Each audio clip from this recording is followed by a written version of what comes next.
Arca Totok Kerot adalah sebuah patung batu purbakala yang berlokasi di Desa Pagu, Kabupaten Kediri, Jawa Timur. Patung ini bukan sekadar peninggalan sejarah, melainkan juga saksi bisu sebuah legenda kuno yang syarat makna. Kisah di balik Arca Totok Kerot bercerita tentang keberanian seorang putri dalam mempertahankan kehormatan dan harga dirinya. Di sebuah wilayah yang subur makmur bernama Kadipaten Lodaya, hiduplah seorang putri jelita bernama Dewi Surengrana. Parasnya ayu menawan, kulitnya kuning langsat, dan rambutnya hitam legam terurai panjang. Bukan hanya kecantikan fisik yang ia miliki, namun juga kelembutan hati, kecerdasan pikiran, serta budi pekerti yang luhur.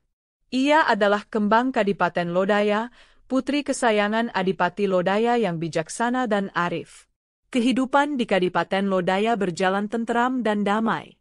Rakyatnya hidup sejahtera dari hasil bumi yang melimpah, diairi oleh sungai-sungai yang jernih. Dewi Surengrana tumbuh menjadi gadis yang tidak hanya menguasai ilmu keputrian, tetapi juga memiliki ketertarikan pada olah kanuragan dan strategi. Ia sering terlihat berlatih ketangkasan bersama para prajurit pilihan, menunjukkan bahwa di balik keanggunannya tersimpan jiwa yang tangguh dan tak gentar. Nama Dewi Surengrana masyhur hingga ke berbagai penjuru negeri. Banyak pangeran dan bangsawan dari kerajaan tetangga yang mendengar tentang keelokan rupa dan keluhuran budinya. Mereka berlomba-lomba mengirim utusan untuk menyampaikan pinangan, berharap dapat mempersunting sang putri dan menjalin kekerabatan dengan Kadipaten Lodaya yang dihormati. Namun, Dewi Surengrana belum terpikat oleh satupun dari mereka. Sang Adipati Lodaya, sebagai ayah, tentu menginginkan yang terbaik untuk putrinya. Beliau tidak pernah memaksa Dewi Surengrana untuk menerima lamaran yang tidak sesuai dengan kata hatinya. Beliau percaya bahwa putrinya cukup bijaksana untuk menentukan pilihan hidupnya sendiri, termasuk dalam memilih pendamping hidup. Kebebasan inilah yang membuat Dewi Surengrana semakin menghormati dan menyayangi ayahandanya. Keseharian Dewi Surengrana diisi dengan kegiatan yang bermanfaat. Ia gemar membantu ibundanya dalam urusan rumah tangga kadipaten, belajar tentang tata pemerintahan dari ayahandanya, dan tak lupa meluangkan waktu untuk berinteraksi dengan rakyatnya. Kedekatannya dengan rakyat membuat ia semakin dicintai, bukan hanya sebagai seorang putri, tetapi juga sebagai sosok pelindung dan panutan.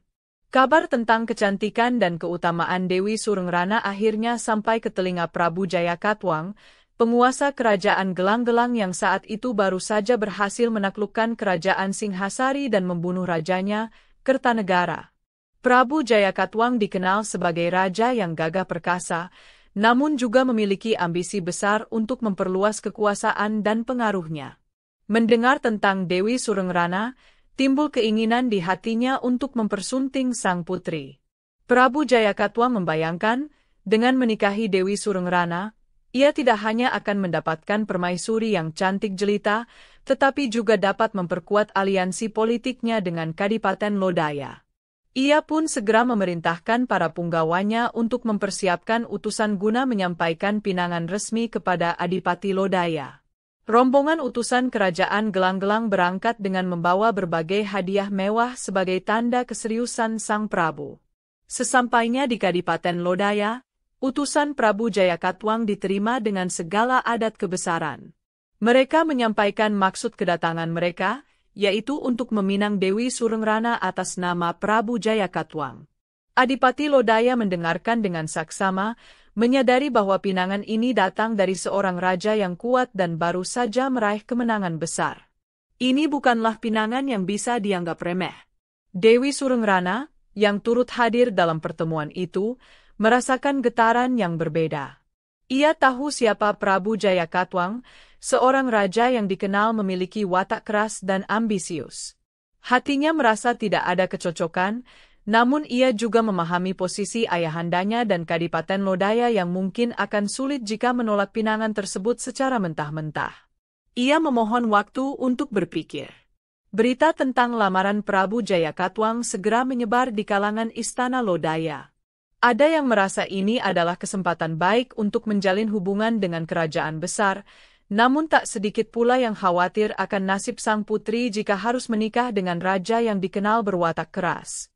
Dewi Surengrana sendiri menghabiskan waktunya untuk merenung dan memohon petunjuk kepada Sang Pencipta.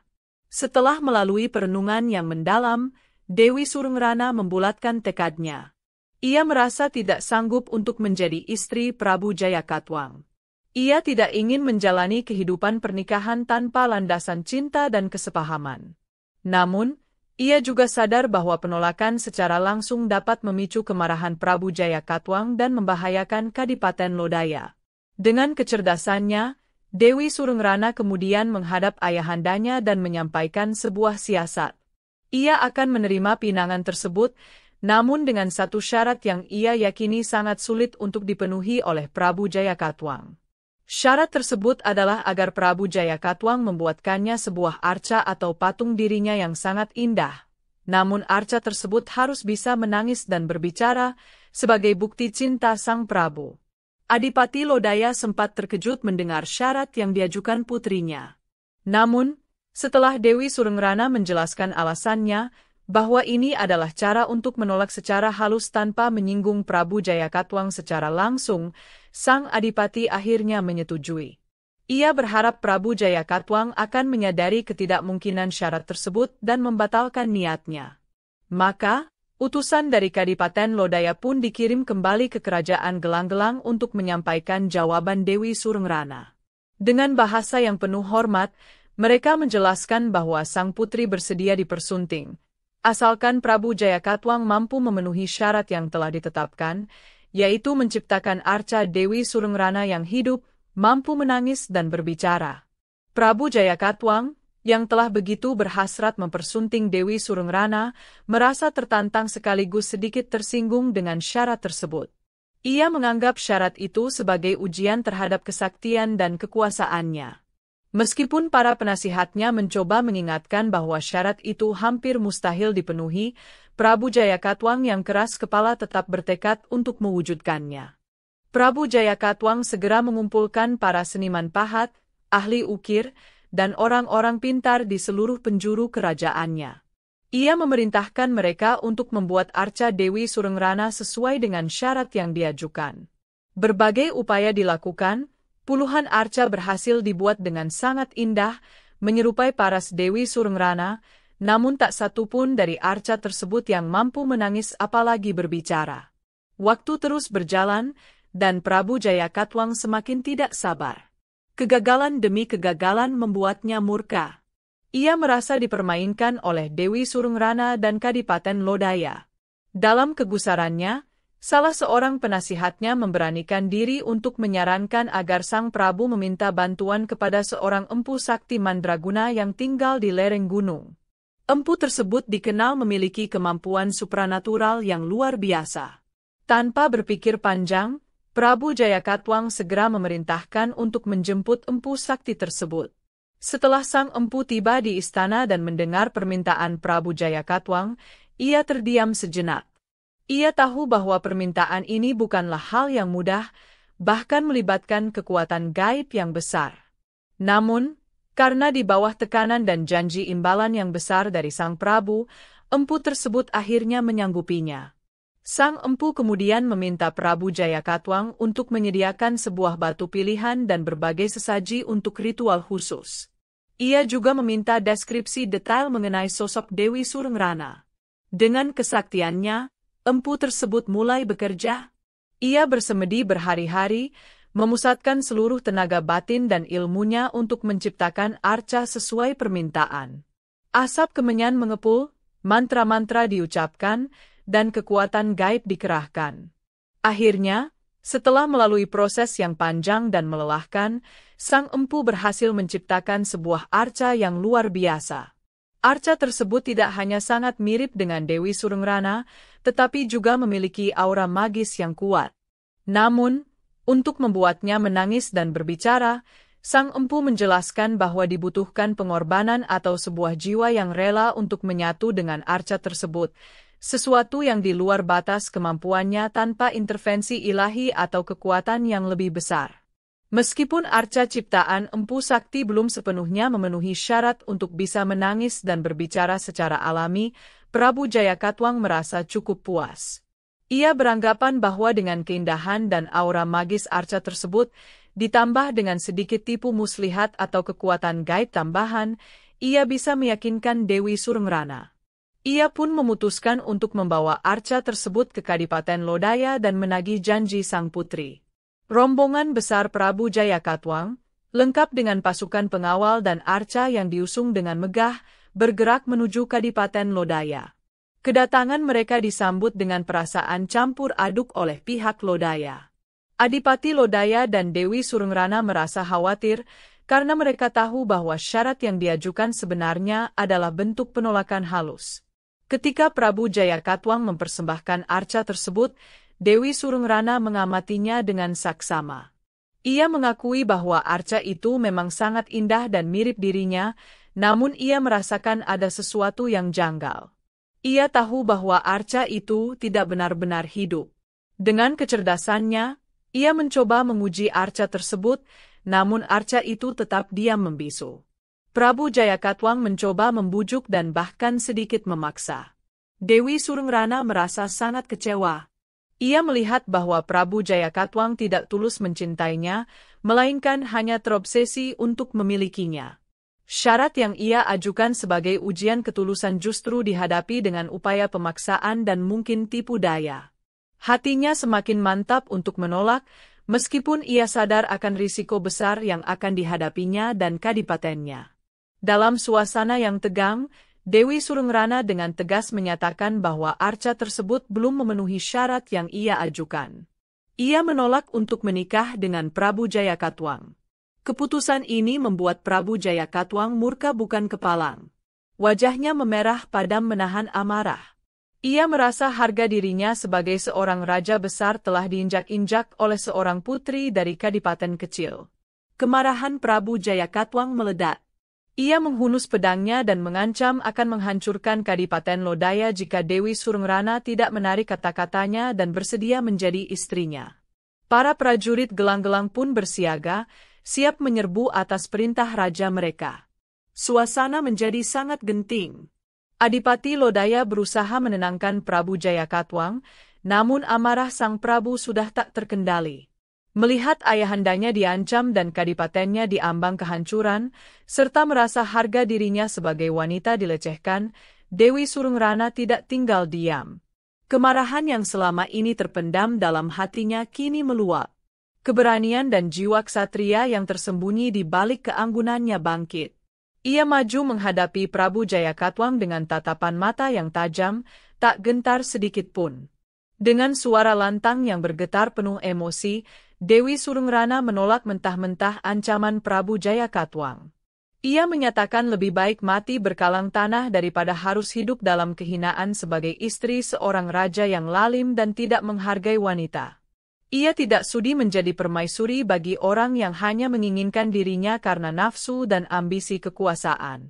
Dalam puncak kemarahan dan keputusasaannya, Dewi Surengrana menengadahkan wajahnya ke langit. Ia memohon kekuatan kepada Sang Pencipta. Lalu, dengan segenap jiwa dan raganya, ia mengucapkan sumpah yang mengerikan. Ia bersumpah bahwa jika ia dipaksa menikah dengan Prabu Jayakatwang, atau jika Kadipaten Lodaya diserang, maka lebih baik dirinya berubah menjadi batu daripada tunduk pada kezaliman. Seketika setelah sumpah itu terucap, langit menjadi gelap gulita. Angin bertiup kencang, dan petir menyambar-nyambar.